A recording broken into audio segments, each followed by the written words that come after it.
Boardroom Bound, Episode 14.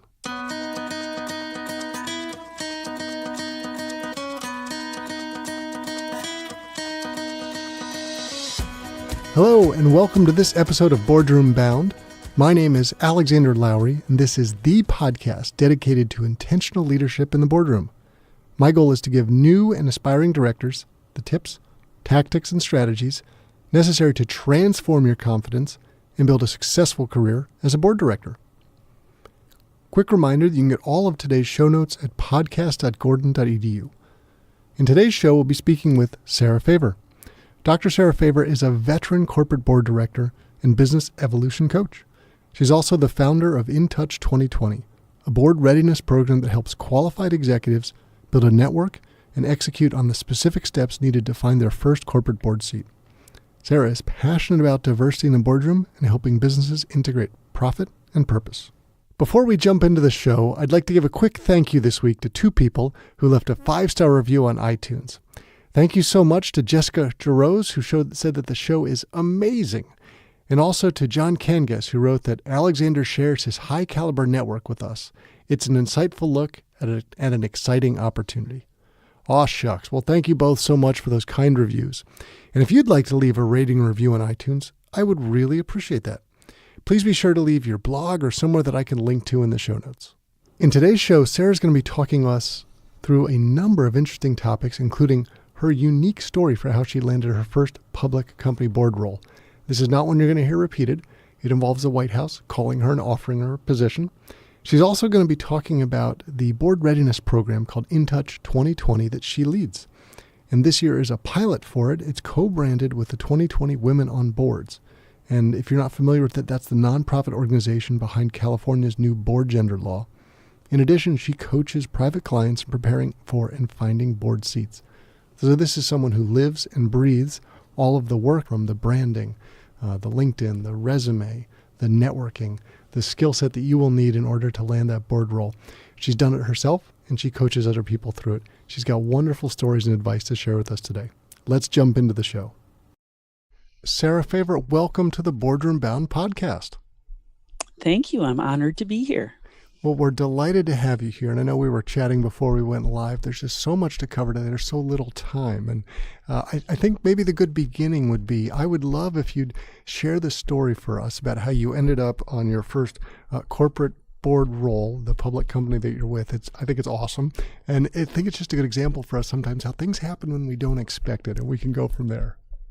It sure did. So I was a corporate dropout. I'd gone from university to professor, started a couple of biotech startups in the dot-com heyday, and got really burned out on investors and corporate ethics, and had dropped out to start a grass-fed beef company. But when President Obama got elected, he had opened up his administration to accept resumes to just be an appointee. And so I submitted my resume thinking, well, that's pretty cool. And no, they're never going to pick anybody. But 18 months in, I got a call from the White House while I was sitting at the farmer's market selling my grass-fed beef, asking if I would like to be considered for the board of directors of Farmer Mac, which is a publicly traded ag mortgage GSE. You don't hear about that story too often. That's pretty cool. No. So, when people first asked me to teach other people how to get a board seat, I was like, well, you can't get one the way I got one. Although I would say a part of it was you put yourself out there. You took the step forward when there was an opportunity. There's no doubt that is part of it, right? That is true. Yeah. I mean, it's just being willing to be out there, having the right words on my resume, because I'm sure it's a bot that pulled me out of the tens of thousands that were submitted. So, well, I'd love to think that there's a lot more to it than that, but I'm sure that was part of So, just for our audience, let's take a step back. You and I were talking about it beforehand. There are so many similarities we have about this is missional. This is a wonderful thing. This is a great cause. And you are knee deep in this. This is not something you do on the side being on that board. You run a program preparing other people to be on the boards. And, we share the same philosophy that we need more women in the boardroom, more diversity in general, but that's one good example. I would love for you to give us more of a flavor about how this came from being something you did almost on the side with that board role to this being part of the main focus of what you do. So this is the evolution of my mission in life, which is to inspire and nurture humanity's evolution towards wholeness. So it started with my kids, which is why I chose grass-fed beef, because I was able to do that and be at home, do my business from home. And then as they got into high school and we had some life changes, I got into coaching, wanting to be the help that I wished I'd had when I was a biotech startup and was close to burnout. Once I got placed on the board, I got re-exposed to really good people in business and decided that playing a role in helping businesses to be conscious and ethical was really where the next step in that calling was. And then I got involved with 2020 Women on Boards and just really felt like bringing diversity and especially that feminine energy into the boardroom has got to be helpful for helping business do the kind of good that I know it can do.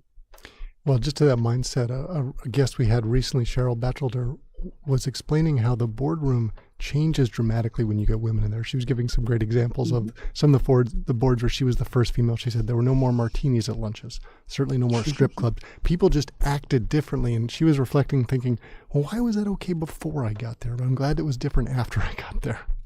Yeah. Well, I would love if you could just do a primer for some of us on 2020 Women on Boards. Great organization. Clearly, we're coming up amazingly quickly on the 2020, and we could talk about how we're doing against the goals. So I think the organization is about 20 years old, and we're going to have to rebrand after next year. That's what I was thinking. But the original target was 20% women on the S&P 500 by 2020. And I'm happy to say we have reached that goal. So they expanded it to 20% women on the Russell 3000. And there we're not doing so well. So in the top third of the Russell 3000, we're at about 17%.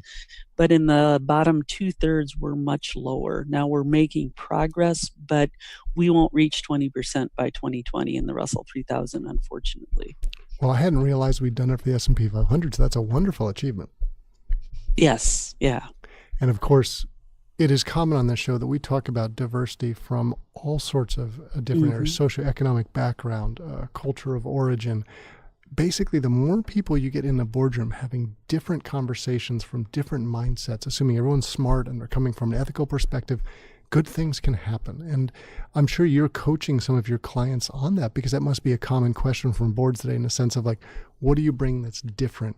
How do you help people think about answering that?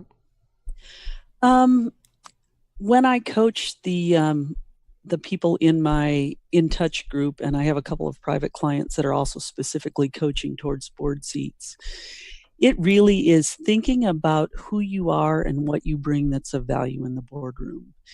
And in my case, I'm on an ag board, an ag mortgage company board with 14 other men. Most of them are an ag banking background. And so I bring diversity because I'm a woman, but as much value as I bring on the diversity side is also because I come with some experience in alternative agriculture. I come with a scientific background, so I actually think and analyze things differently. So when I coach my clients, it's helping them learn. We actually start out with an assessment about what are your strengths, what are your talents, how do you view the world, and how can that bring value to the boardroom? In addition to the fact that you've been a CPA or you're a JD or you're an expert in HR. And I imagine for some people, it's a rebranding exercise that's a little uncomfortable. You've spent your career 20, 30 years becoming an expert in such. You are great at having your fingers in there, but suddenly you've got a sort of fingers out, noses in approach. How does that work with some of your clients? Frankly, the most difficult part is actually just, particularly for women clients, is rebranding themselves and putting themselves out there. So learning to think in terms of, I am board ready, I bring value, this is what I bring. That's the bigger hurdle.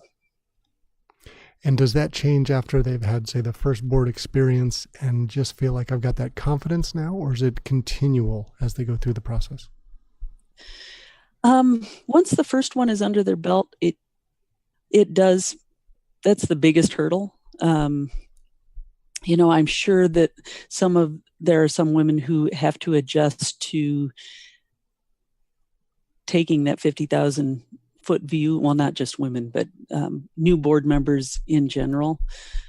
But once you've got the first one under your belt and you've got a couple of years of experience, you get to the point, I think, where you just begin thinking of yourself that way and you can more easily see that value. And that makes sense to me. And so, Sara, I'd be curious and clearly we'll have some links in the show notes to this, but in terms of how people are finding your services and using it, is it because they've tried for a period of time to get on board, a bit unsuccessful, so then they realize they need expertise behind them? Is that they are just beginning to say, I don't even know how to start, what should I do? So the program that I run, which is called In Touch 2020, is targeted primarily at people who are trying to get their first corporate board seat, or they have one and they've been finding difficulty in getting the second. So it's really at that cusp. We kind of have a cutoff. You have to be board ready. So you have to be in a board-facing executive position, running the company, and or serving on a nonprofit board. So that's kind of what we're targeted at. And I'm sure there's a clear curriculum that you walk people through and the different steps. And I think it would be instrumental for our audience to hear some of the various things that an expert like yourself talks people through. And there's a wide range, of course, from your branding, your resume. Can you give us a flavor for what some of the different buckets are? Yeah. And, I resisted doing this. I've been encouraged by some of my colleagues to start this course for 4 or 5 years. And I resisted until I really got a feel. One day it dawned on me what was missing. So you can read all the books that you want. You can spend tens of thousands of dollars going to weekend, board readiness classes. But what's missing is the accountability and the networking. So why I started the program is over the course of the year, you create a plan, get a really clear idea of how important this is in your life, how much effort you're willing to put into it, then create a structured plan, and you have a partner every month plus the group where you come back and you have somebody holding your hand to take the steps. And then in addition, a big part of the class is we have guest facilitators every month that are sitting public company board members from the community. So by the end of the course, you've got 20 or 30 people you've met and had time to actually talk to that are sitting board members. Because for all that someone will be happy to take your money and rewrite your resume, most board positions still come through a personal recommendation. Oh, no question, the vast majority. And I imagine just sitting there having those conversations, perhaps during the break on a coffee with someone who's on a board, understanding how they got there, what they recommend. You are building that network. It's just a natural way of doing it. Have you seen any success stories that come out of that where it's just magically that Jane talked to Ted and now Ted has referred her on to company XYZ? Well, we are in our 3rd month of the first year of the pilot program, but one of our 9 members, was recently appointed to the board of the YMCA here in Austin. So that's a pretty good success for 3 months in. My target is that at least 50% of the enrollees will have a corporate board seat within 2 years of enrollment. We've had some of our guests that have come in with, one of them came in with an itemized list of all of the money she had spent trying to get a board seat. I hate to ask how much that was. $56,000. And she was already on the board when she started pursuing that. And she said realistically, maybe about 15,000 of that was worthwhile. Wow.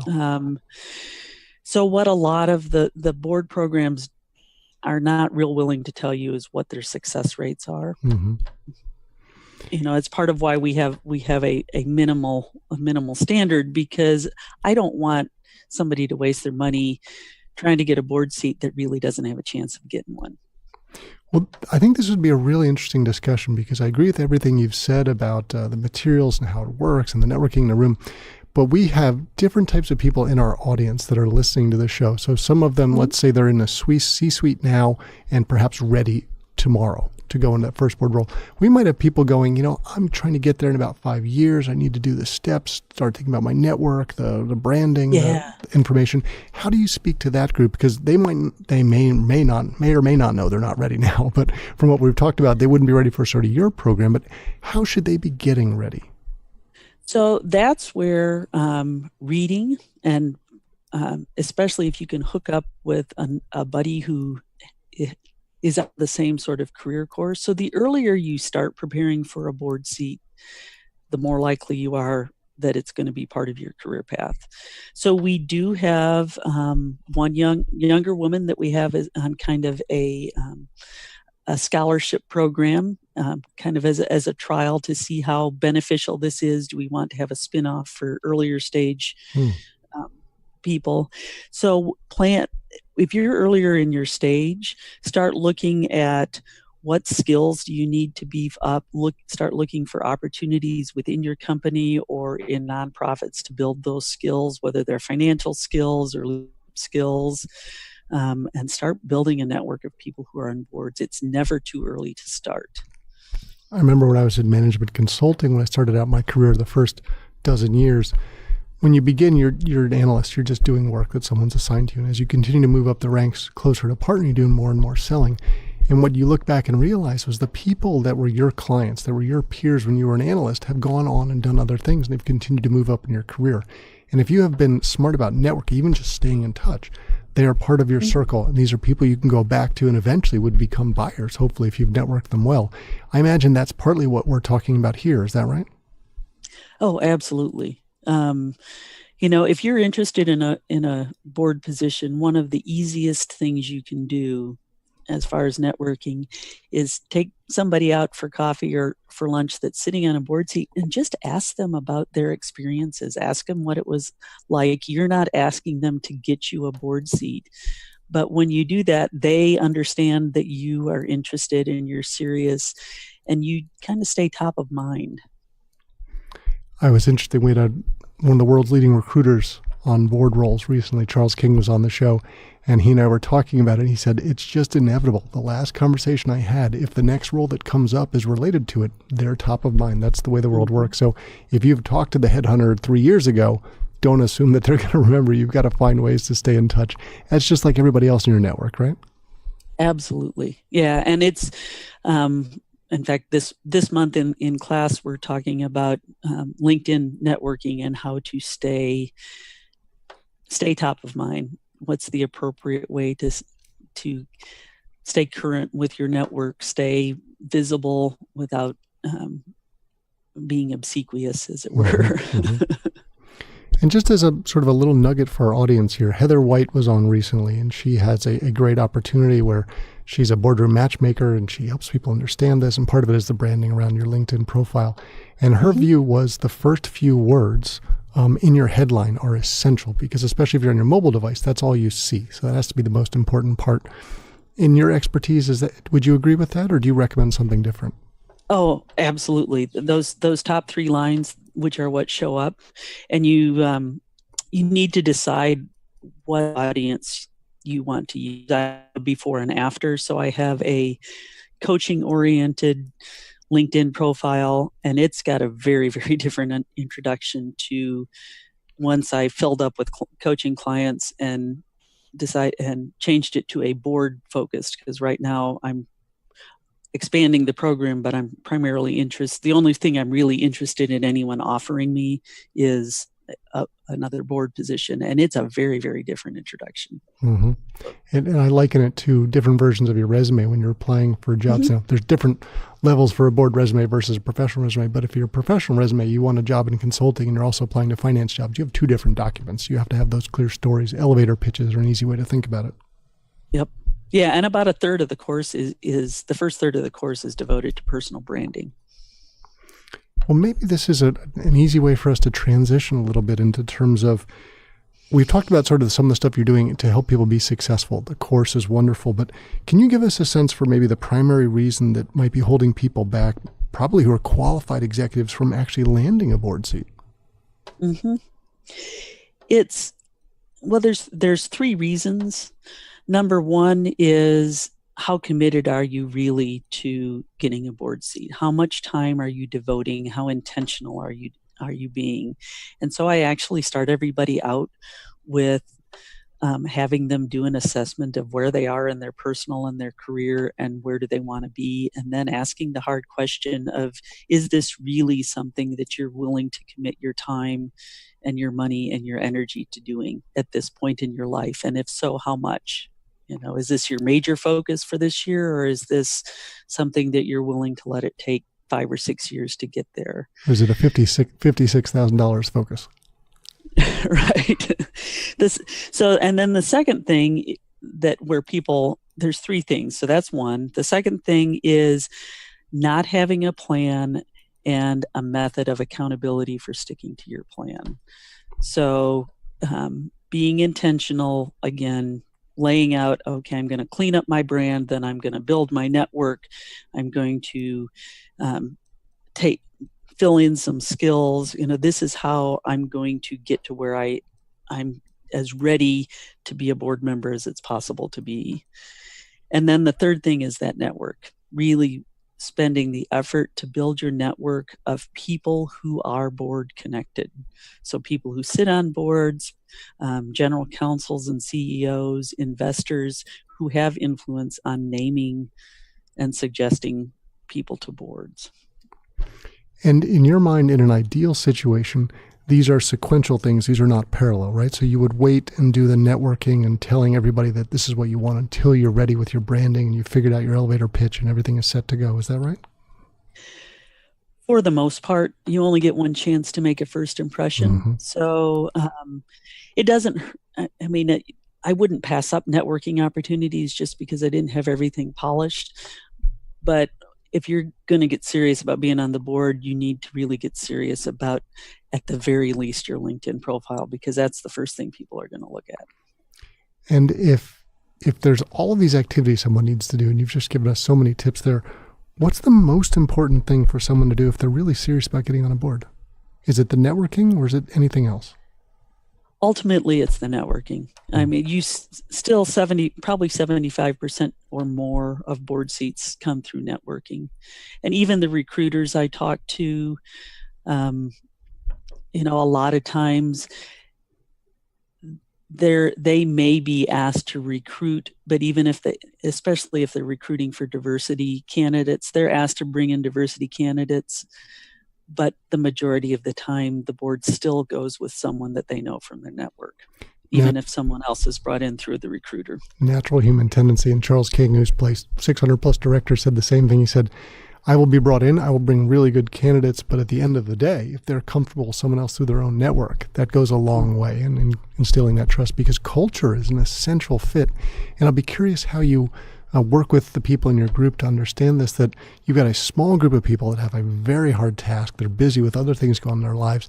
They don't want to risk bringing in sort of the wrong person who's not going to work out. How do you prepare someone for that sort of adjustment?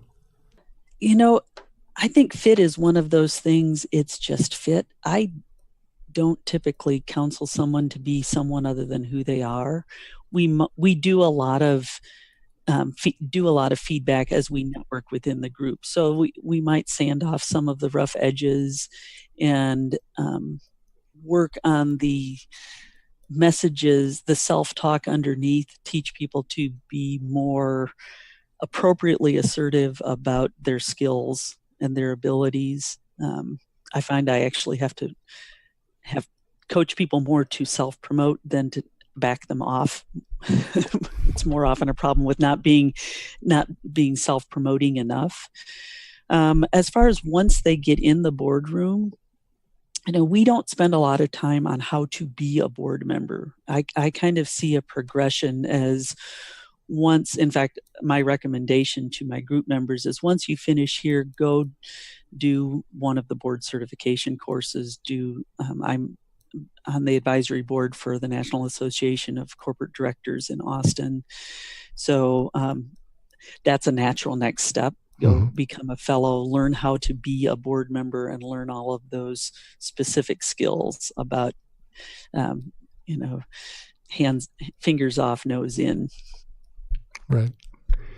Well, I would also love to hear from your perspective on this, since you are coaching other people on how to land a board role.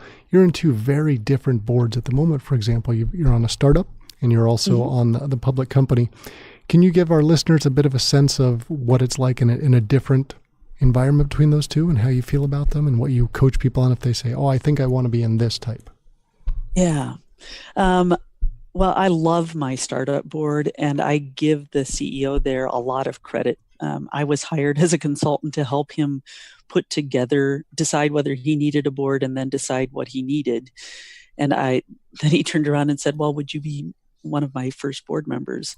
So it's unusual for a startup board to pick someone who's not an industry expert.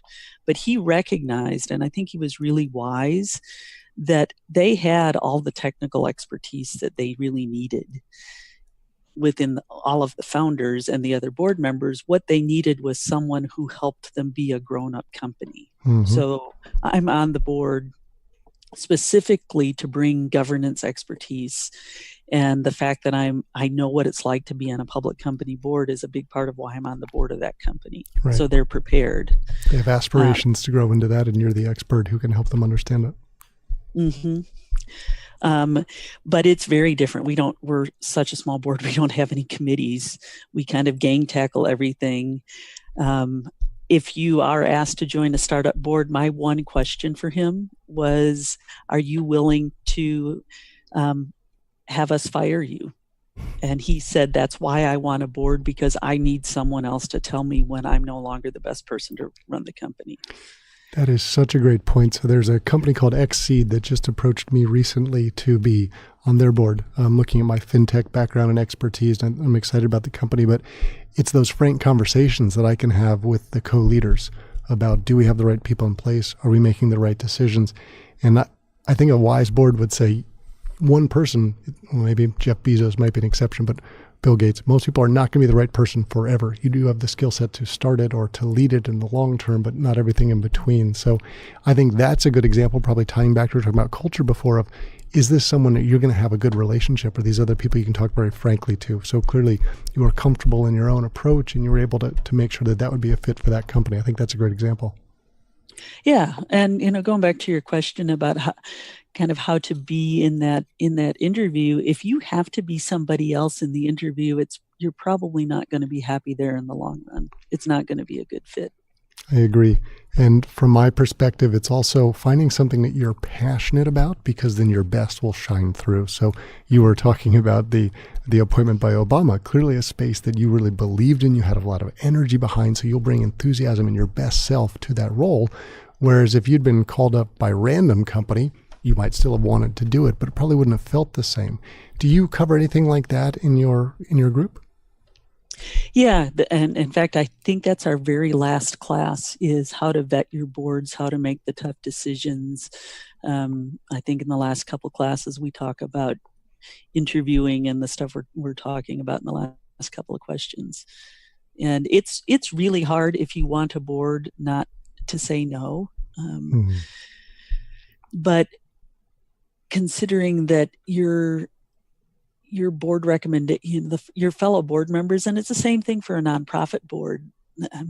Don't join a nonprofit board just so you have board experience. You've got to be passionate about that nonprofit. Now, you should be wise about your nonprofit boards, and you only have so much time, and it would be good to pick something that you're passionate about and where there are some people there who can help expand your board-oriented network. But just getting on a nonprofit board just so you can have the board experience, I think one of your previous guests said, you just aren't going to shine. That was Doug McRae, and I thought that was wonderful advice. If you can work on networking wherever you want to go, but if you're at a place where you're going to do your best, your networking is going to be a lot more effective. Absolutely. Well, I would love to hear if you have a nugget in terms of interviewing, which we were just talking about. So imagine you're preparing one of the people in your group. They've got an opportunity to go before a board.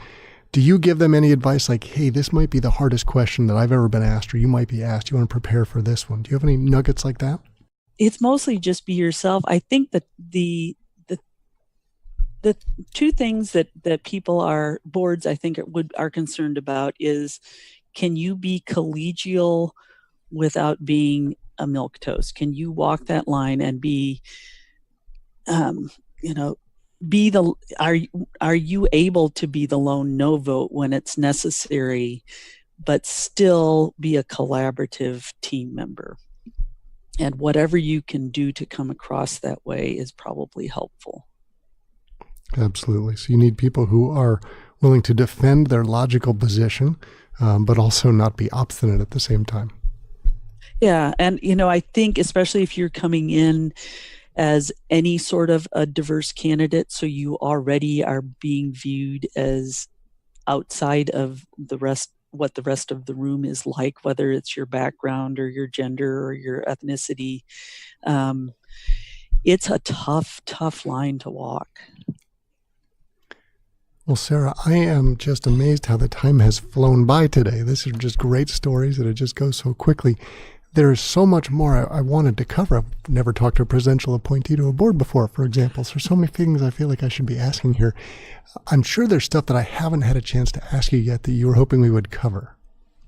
Sure. So I'm leading a program called In Touch 2020. It's a pilot program that's being run in conjunction with the nonprofit 2020 Women on Board. And it's a year-long program for getting your first corporate board seat. We're in Austin this year. For next year, starting in November, we will be enrolling for the January start date in all of the cities. Our target is all of the cities that have a 2020 Women on Board committee. Right now, there's 25 cities nationwide. You can go to 2020 Women on Board website and find out if your city is one of those. And as many of those cities that we can find a facilitator to lead the group, we will be launching groups in those cities. And our long-term plans for the following year are to expand that even possibly beyond the 2020 cities, and maybe even have a virtual course. Well, it is very exciting, and I love the great news that you were sharing. I hadn't heard about the S&P 500. We've already covered that with the 20% goal. Now we're working on the next. So the rebranding is real, and we will have to do that. I remember I think it was the 100,000 jobs mission about they wanted to get veterans back into the workforce. And once they'd surpassed that, then they had to rebrand it. I think it was the million jobs mission. So a good problem to have if this is the rebranding we have to do. Yep, we're meeting about that in May. Very good. But next year is the banner year for 2020 Women on Boards, of course, because that was our target year. So. Right. Well, on a personal level, how would people follow up with you individually if they would like to after this? I know we've talked about your coaching services and your individual group. I'm sure people would be eager to get in touch with you. Mm-hmm. So you can find me on LinkedIn at Sara Favire, and that's Faivre, or through my company website, which is sarafavire.com. And if you do intouch2020.com, that gets to me also. It redirects to my website. Well, I will make sure we put both of those in the show notes. And we were just delighted to have you on the Boardroom Bound show today, Sara. Thank you so much for joining us and sharing the great work that you're doing. Oh, you're very welcome. And I'm hoping you can show up at the November 21st National Conversation for Board Diversity in a city near you. And I know there's one in Boston. So. Thank you so much. Thank you, Alexander. That's it for this episode of Boardroom Bound. I really enjoyed chatting with Sara Favire. It was wonderful hearing her own progress through building a one-of-a-kind year-long program to help people get onto boards. This is someone who coaches and develops individuals on a private basis in order to help them prepare for and find board seats. And it was interesting hearing how she's taking that, building a cohort model, and the information that she walks people through, the approach that she takes about having them have a guest facilitator every meeting, which has a different person who's actually sitting on a board role, so that people get that network, they get that experience, and they're prepared for it as they go forward. I clearly will not forget her unique story about how she landed her first public board role, getting called by the White House and nearly hanging up on them when offered the space. Now remember to head over to podcast.gordon.edu where you can get links to all of today's resources that were mentioned in the show. And if you enjoyed this episode, please take 30 seconds to leave a review on iTunes. These reviews on iTunes are one of the best ways to get word out about this podcast. So thanks for joining me on this episode of the show. I can't wait to share more stories and strategies from brilliant business minds with you again next week. Remember to keep tuning in to be Boardroom Bound.